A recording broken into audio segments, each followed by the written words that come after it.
Please, let's take our seats. Thank you very much. Mr. President, on behalf of the people of Kenya, the government of the Republic of Kenya, and my own behalf, I wish to welcome you and your delegation to Kenya. You are amongst brothers, you are amongst sisters. Your visit to our country, Your Excellency, your state visit has been long in coming. We have been waiting, and we are grateful that finally you have come, and we are delighted that you are amongst us. This visit, Your Excellency, affirms the cordial relationship between Kenya and South Africa and our shared desire to deepen the bonds between our two countries. The visit is instrumental in developing permanent dialogue between our two countries and building on our common principles and shared values. Kenya considers South Africa as one of her most dependable and strategic ally in this continent. We have noted the successful midterm review of the inaugural Joint Commission for Cooperation held on the 6th and 7th of November this year to review the implementation of agreed areas of cooperation that was done in Nairobi. Kenya and South Africa have had good relations since South Africa defeated apartheid in 1994. The ties between our two nations continue to grow in all aspects of development and especially in trade.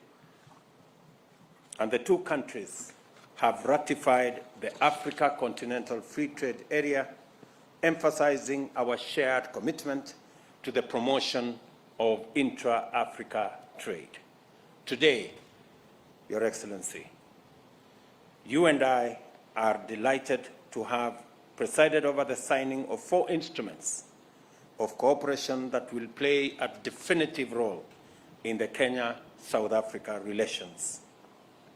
They are 3 memoranda of understanding and 1 agreement on cooperation in the fields of correctional services, cooperation in the fields of housing and human settlement, cooperation between Kenya School of Government and the National School of Governments from South Africa, and the agreement on audiovisual co-production. On behalf of the people of Kenya, I express Kenya's appreciation on the progress we have made in the long-awaited visa-free regime between Kenya and South Africa.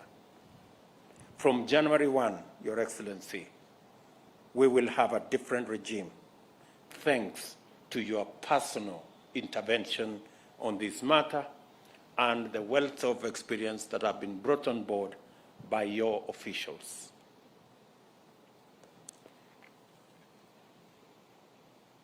Kenyans holding ordinary passports will be allowed to enter South Africa on a visa-free regime for up to 90 days per calendar year.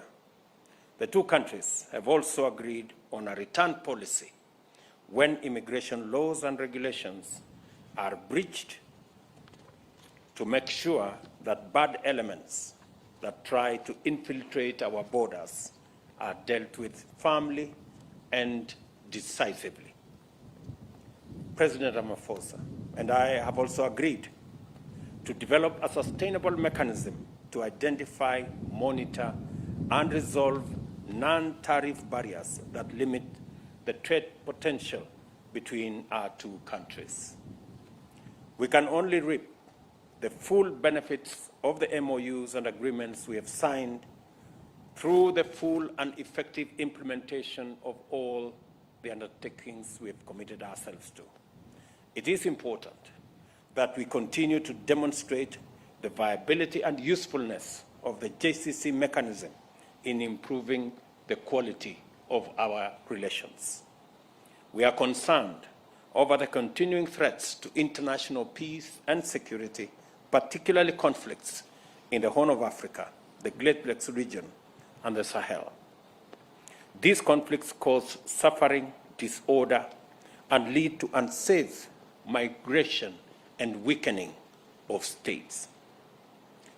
Your Excellency, I want to thank you specifically for providing the necessary leadership that saw the resolution, at least at the technical level, and now that implementation will be carried out on the matters between Tigray and the government of Ethiopia. Kenya and South Africa commit to play our roles in the pursuit of sustainable peace and security in Africa and the world through the Africa Union Peace and Security Council and UN Security Council frameworks. At the continental level, we laud the just concluded agreement between Ethiopia government and the Tigray People's Liberation Front, brokered by the Africa Union and mediated by President Olusegun Obasanjo and Uhuru Kenyatta and former Deputy President of South Africa, Phumzile Mlambo Ngcuka. We appeal to all parties to ensure the full and comprehensive implementation of the agreement. Kenya and South Africa recognize climate change as a definitive challenge of our time. We reiterate the implementation of the national determined contributions, including adaptation and mitigation efforts and delivery of finance as agreed in COP27. We urge developing nations to meet their obligations and work with other parties to ensure swift implementation of the Climate Change Finance Delivery Plan. I congratulate you, President Ramaphosa, on the launch of the Just Transition Framework for South Africa during the 6th meeting of the Presidential Climate Commission held on 27 May 2022. President Ramaphosa's leadership continues to steer South Africa to greater heights of economic development. Working together is the only way we can achieve shared desire for closer bilateral cooperation and a stronger strategic partnership. There is no doubt, Mr. President, that we have made good strides during this visit, and we look forward to achieving even more in the near future. I thank you, Your Excellency, Mr. President, for the state visit and convey the best wishes of peace, stability to the government and the great people of South Africa. Thank you, and God bless you, Mr. President.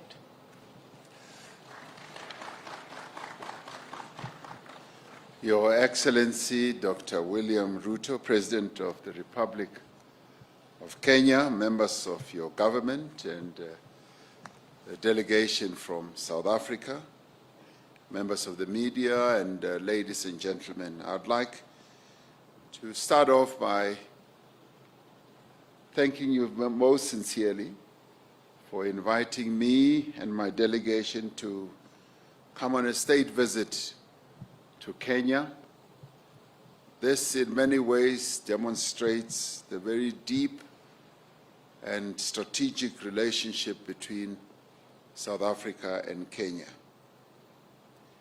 And I'd also like to reiterate our congratulations to you for your election as President of this wonderful country, Kenya, and wish you the very best as you lead this great nation to greater heights.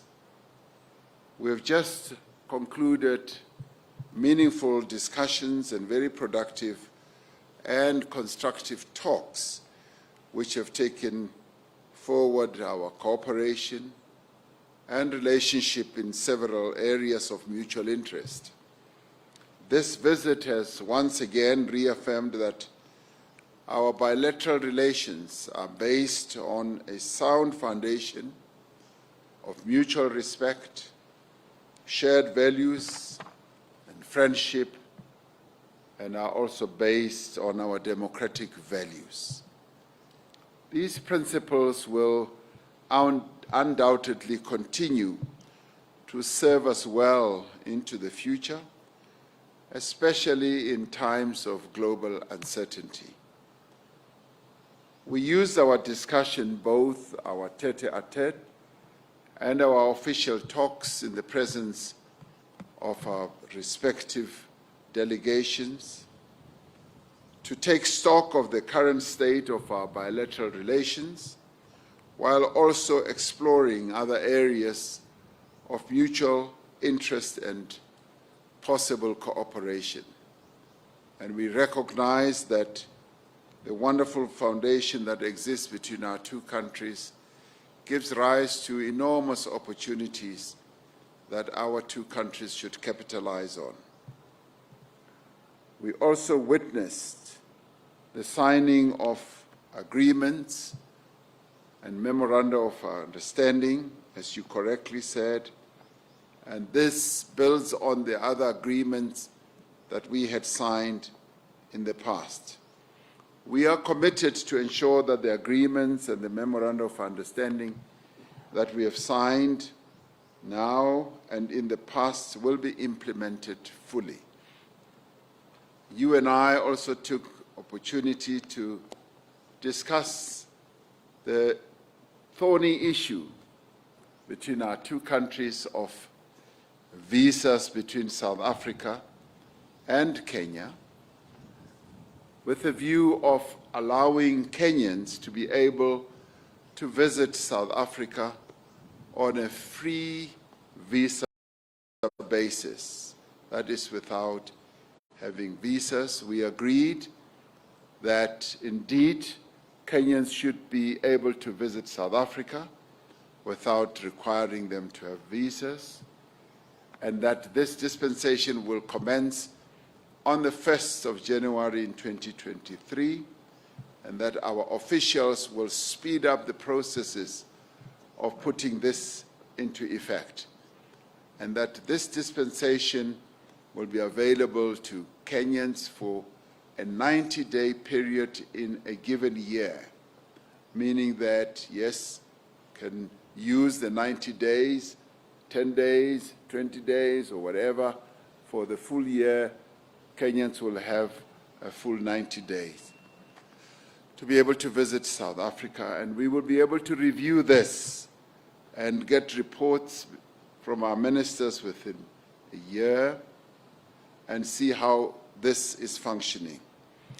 This will also be underpinned by other processes that we have agreed should take place, close monitoring of the implementation of this process, and also be able to have a return policy of those, as we call them, elements that would be undesirable, to be able to be returned to Kenya.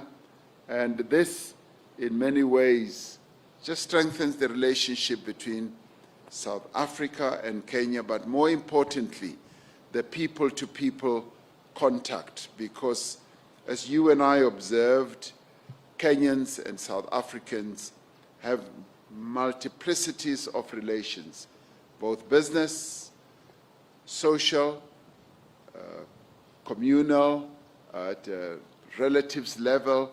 They want to be able to travel, and tourism also between our two countries will be greatly enhanced through this. South Africa and Kenya are confronted by a number of challenges, almost similar challenges of poverty, inequality, and unemployment. Since 2020, South Africa has been implementing what we crafted as the Economic Reconstruction and Recovery Plan to lift our economy out of a prolonged period of slow growth, but a period that was also negatively impacted by COVID-19.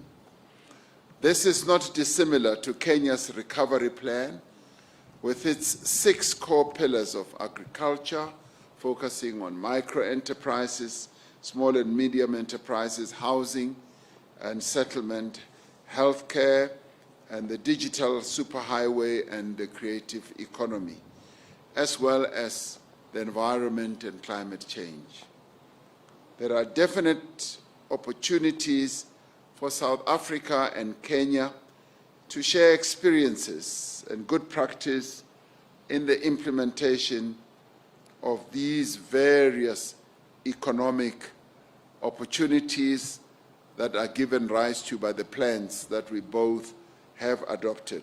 We are therefore pleased that the business forum that is taking place at this moment during this state visit will also be exploring a plethora of opportunities between our two respective businesses. And we are delighted that businesses from South Africa, business people from South Africa have traveled in their numbers to come here, both from the private sector and the public sector, and this endeavor they are also joined by business people from your beautiful country, Kenya.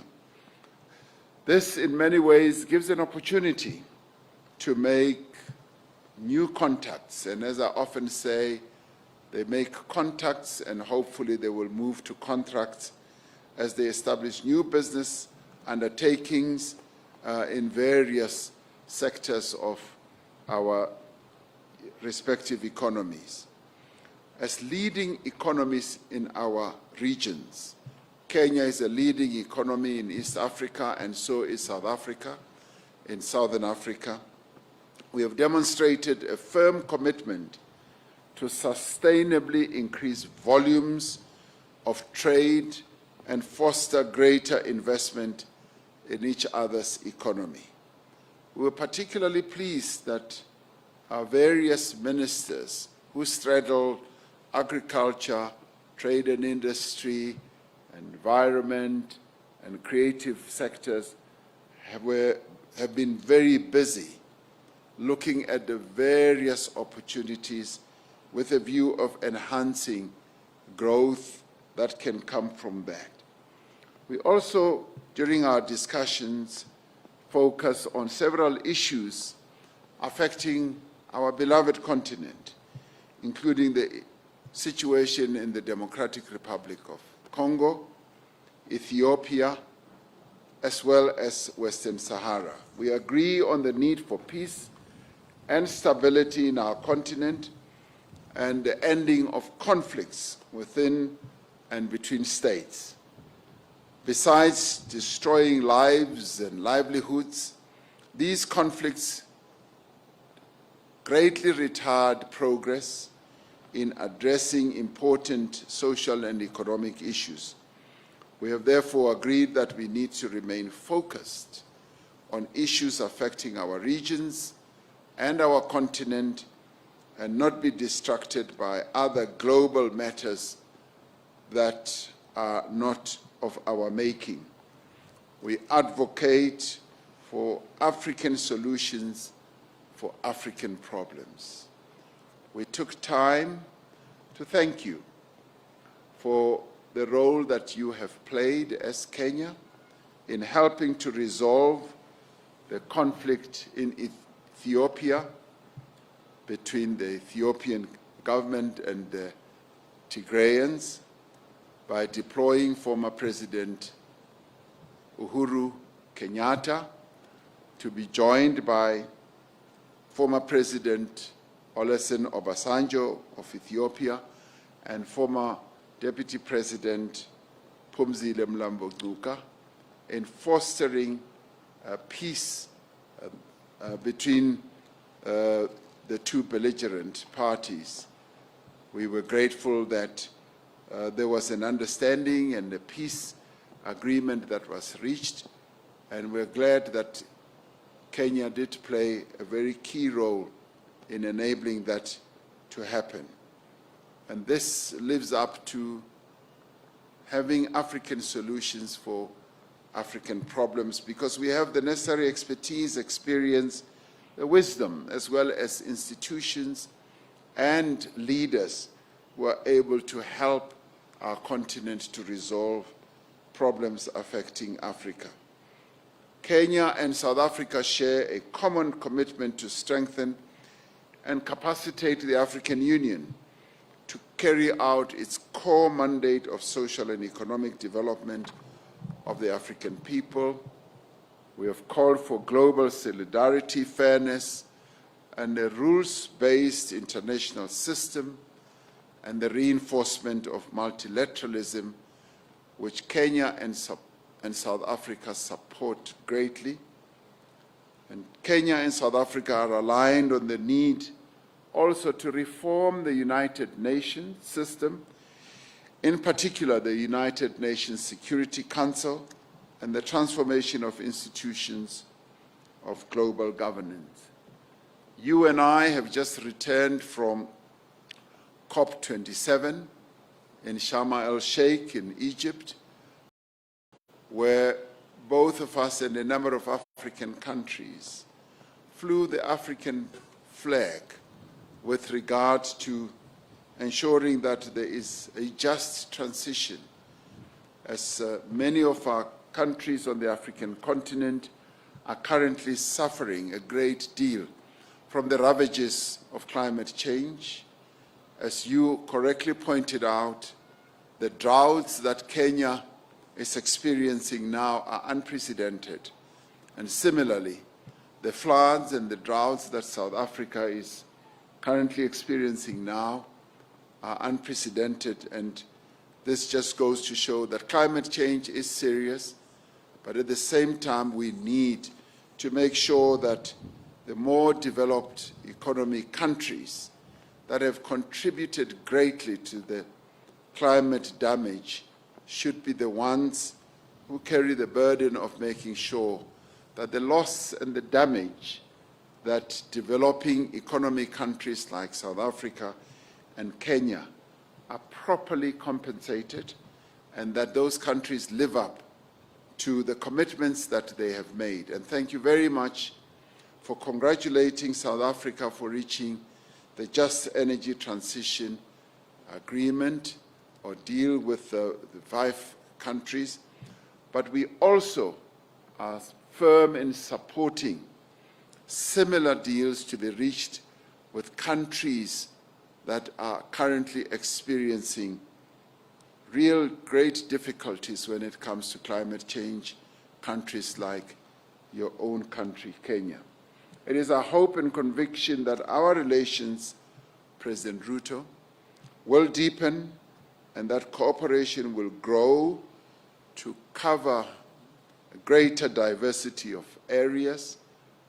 And as you and I said, we've just scratched the surface when it comes to opportunities that lie out there, which you and I will be outlining to the business community who we will meet later. We are building an enduring partnership between Kenya and South Africa that will benefit all our people and that will make an important contribution also to the development of our continent. So we thank you for welcoming us here to Kenya. We're really delighted and we almost feel like Kenyans today. Thank you very much.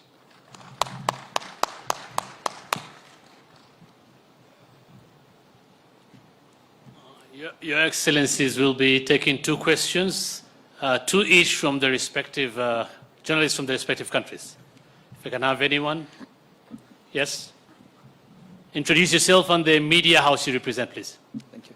Your Excellencies, Presidents William Ruto and Cyril Ramaphosa, my name is Victor Kiprop. I'm a journalist with BBC Africa. Congratulations on the agreements you've reached today. And aviation is also one of the areas that the 2 countries have previously agreed to partner and harness their, of course, strengths. I wanted to find out the status of the strategic partnership framework that the 2 countries signed in November last year, and if the 2 countries are on course for the launch of the Pan-African airline group next year. Thank you.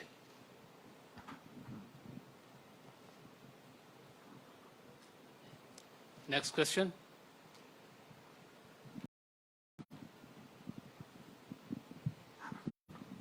Thank you. Your Excellencies, my name is Robert Lucha. I work with SABC. You just came from Egypt from the climate conference. My question is, many African countries are critical about agreements African leaders signed at the climate change summits, especially loans and commitment to stop using fossil fuels and coal, while developed countries are using these resources. What are your views on this? And this is to the both presidents. Thank you.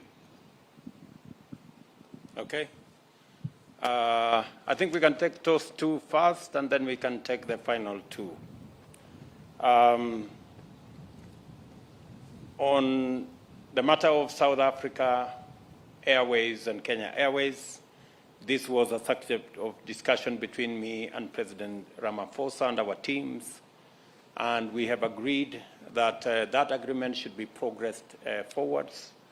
It presents an opportunity for both South Africa and Kenya to work together to build a pan-African airline. We are committed to ensuring that the agreement that was signed between our two airlines goes forward.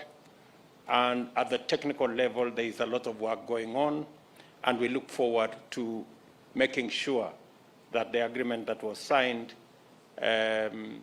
eventually brings about a Pan-African airline. And on the subject of the agreements that was signed, I think specifically the agreements that were signed in Sharm el-Sheikh were not necessarily about exploitation of hydrocarbons. I think these were green agreements on solar energy, on green hydrogen energy, on geothermal energy, wind and solar energy, progressing our desire to do the right thing.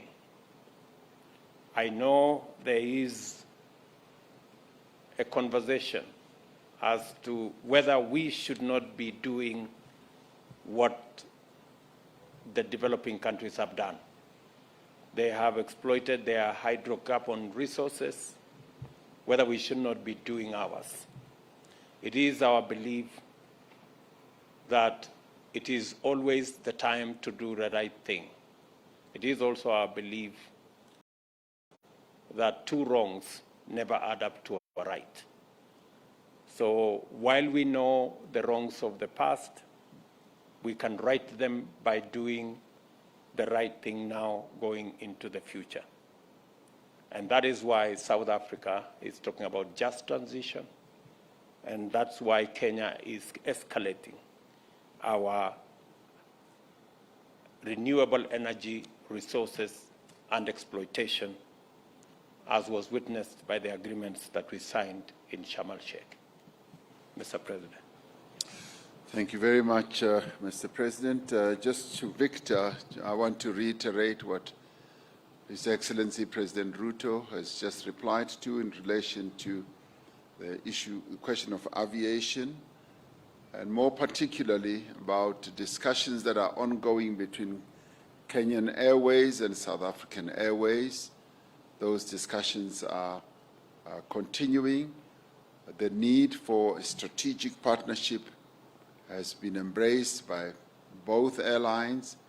We both occupy strategic points or places on the continent, and there is a great need for a very wonderful strategic partnership to be struck, and the two airlines are now involved in seeing the exact nature of that partnership. And obviously, one of the great benefits that lie out into the future is to having a Pan-African airline that will be able to take our people on the continent from various places, and Kenyan Airlines as well as South African Airlines will play a critical role in making our people to travel with greater ease. So discussions are ongoing.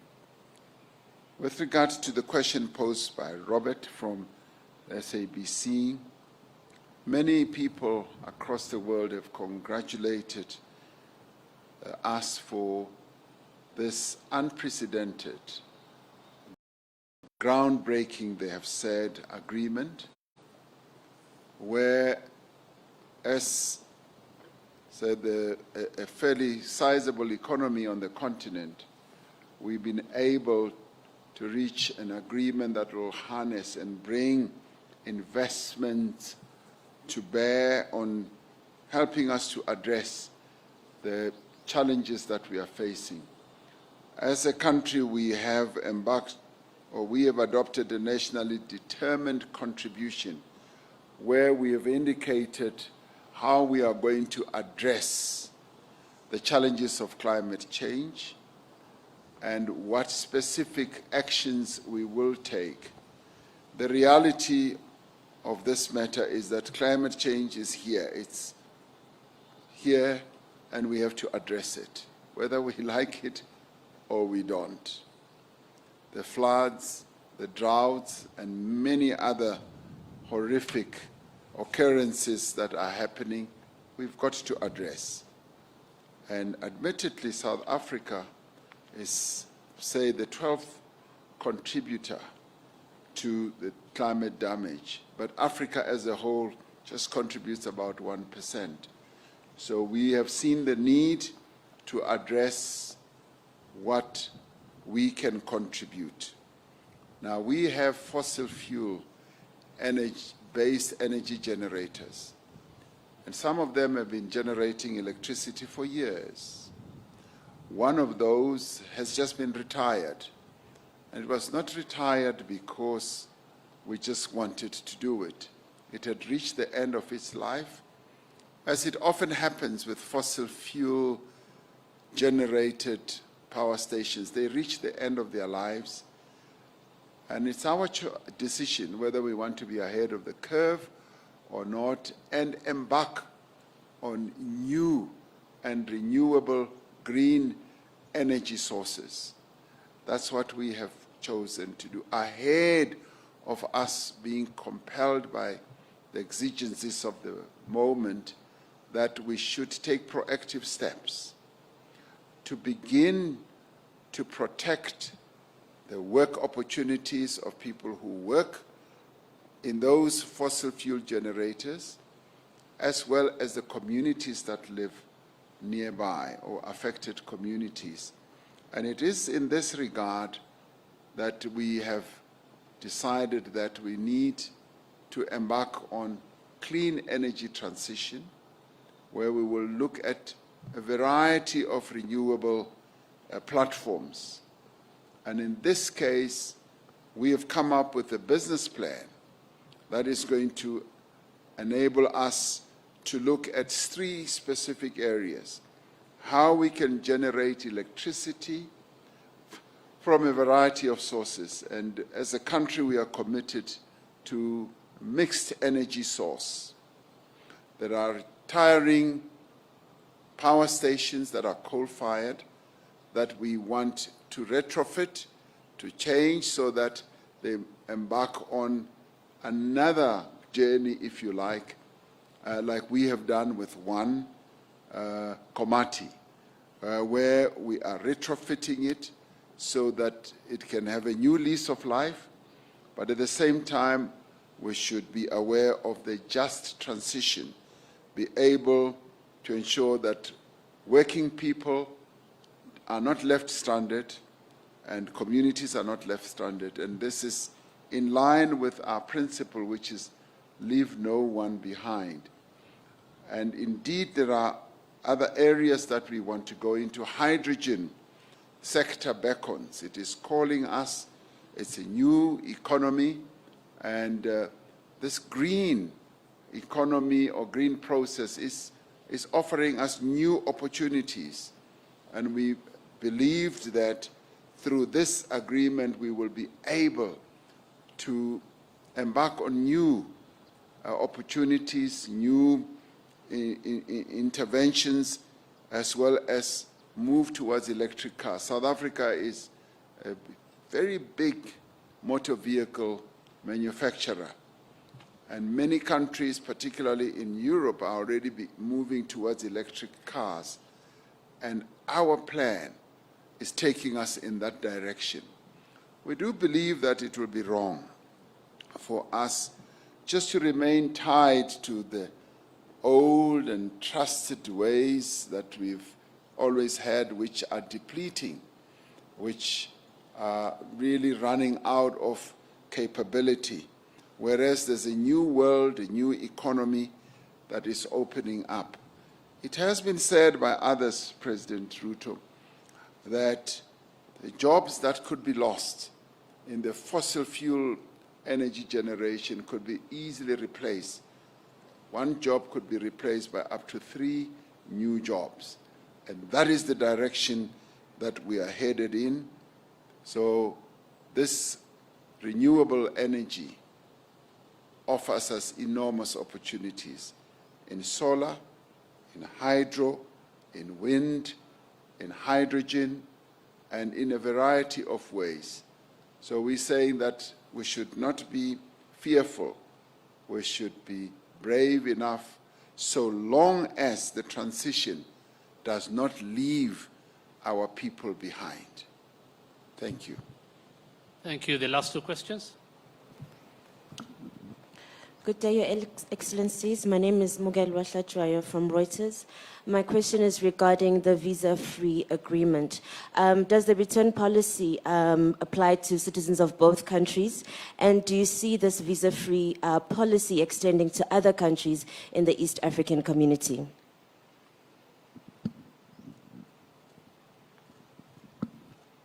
Hello, Your Excellencies. My name is Liz Jackson from SPM Buzz. My question is, there was a plan for an exchange program between Kenya and South Africa to make Swahili be spoken in both countries. Also, in relation to that, I would also want to know what plans have been put in place to make sure that South Africa culture, art, and entertainment has been made easy between the 2 countries. We love South Africa. It has good sceneries. Will it be easier for us to go and shoot in South Africa? Thank you. Thank you very much. Maybe I should begin there with Liz. Part of the agreements that we have signed today, part of the MOU that we've signed today is specifically to facilitate the art and creative industry to work together and to leverage on knowledge, to leverage on infrastructure, to leverage on all the facets of the creative industry, from film to cinema and to the whole of that scope between Kenya and South Africa. So your concerns have actually been captured by the agreement that we signed this morning. Kiswahili continues to be the language of most countries in East Africa, and hopefully is all the way now to Mozambique. And Mozambique is a stone throw away from South Africa. I think it should be, and even Zambia. Greater parts of Zambia already speak Kiswahili. So I think it's not unreasonable to expect that progressively we should be able to have Kiswahili as our regional language. And on the matter of the visa-free regime between our 2 countries, as the President Ramaphosa has already explained, this has been a challenge that has been with us for many years. I thank President Ramaphosa and his team for unlocking this huge potential between our 2 countries, that under the new regime, we can build a greater relationship in business, in culture, in communal relationship, in social relationships, because we can be able to move much more in a better framework. And the return is, as we have said, illegal immigrants, people who abuse the system, people who take advantage of the system, people who rig the system, people who should change the system. They don't deserve to be in South Africa, and they don't deserve to be in Kenya. So that has been agreed across board. This agreement was between Kenya and South Africa. I think there will be other agreements to take care of other countries and other regions. Mr. President. Thank you very much, Mr. President. Yes, indeed, the return policies between this agreement, rather the visa-free agreement, is between Kenya and South Africa.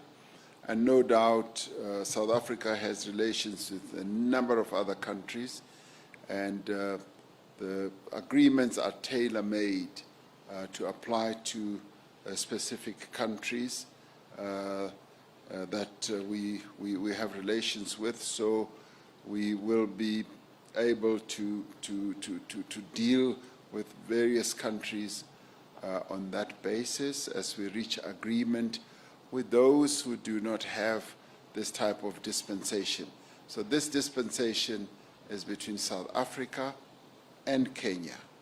And we are really pleased that after many years of research, of proper investigation, South Africa and Kenya have finally arrived at this. And we'd like to thank our officials and our ministers for having worked very hard to get us where we are today, where we are able to make this type of announcement. And of course, as President Ruto says, the return policy is about dealing with those people who should not really be traveling between the two countries. And we are going to be monitoring this much more closely, and we are setting in place various mechanisms in both South Africa and Kenya to make sure that what we have agreed to is adhered to, and that no one takes advantage of the agreement that we have reached. Yes, will this agreement that we've signed on arts and culture lead to, yes, people making films in South Africa from this area or this part of our continent? Yes, it will lead to that quite easily. And you spoke about Kiswahili, the agreement. Yes, of course, we have agreed that even in our schools, there will also be a process of teaching Kiswahili. You are most unfortunate to meet me today on a Wednesday. If you meet me on a Friday, I speak Kiswahili fluently. So you are unlucky that you meet me today. Thank you very much. Thank you, Your Excellencies. Thank you, ladies and gentlemen. Communique will be released immediately.